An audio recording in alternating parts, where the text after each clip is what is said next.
Yeah, the hill country really experiencing some winter weather, bringing along a lot of dangerous conditions on the roads and a lot of risk to frozen pipes and stuff. That's where we find our KENS 5's Jeremy Baker this morning, who's been monitoring conditions in Kerrville and across the hill country. Jeremy, what have you been seeing? Oh man, it is cold out here. I've been keeping my lips covered so they don't freeze. 30 seconds ago, I took my hand off my mouth and now my lips are already frozen out here, where it feels like it's in the single digits. This is what we're dealing with this morning. Thankfully, what fell last night was more sleet than freezing rain, so it's not looking as bad on the roads, but still, the roads are covered with ice here in Kerrville. We've only seen a few cars go by. Every single one honked at me. That was cool. Several trucks going by taking care of the roads. And you can see all that ice out there. Now, what we're dealing with, this rock salt brine mixture, above 25 degrees Fahrenheit, the rock salt and brine are very effective by melting that ice, lowering the freezing temperature of the water in that ice.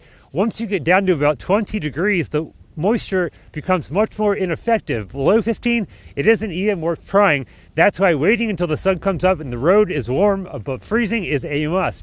You can hear my lips. They are frozen. All right, that second batch of precipitation moved in early Saturday evening as a mix of sleet and snow, but thankfully had more sleet, which makes it a little less dangerous to drive. With freezing rain, you're basically driving on a sheet of ice, but with sleet, because it freezes before it hits the ground, pellets act more like snow, so you're able to get more traction. Whether it's snow or ice, driving is highly discouraged this morning until temperatures start to attempt that upward move. Basically, we're doing everything we can to stay warm. My aunt and my family are helping keep our dogs safe. Not concerned at all. We've handled this before. We can handle it again. I see a lot of concerned customers, especially wealthy ranchers, that come in wondering, when they're going to get those roads taken care of on their property.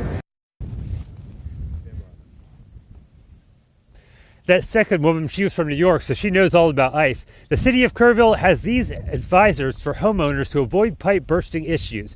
Drip indoor faucets, monitor faucets, especially on interior walls. If a pipe bursts, turn off faucets immediately, and don't turn off or on exterior faucets to drip. Make sure they're covered securely.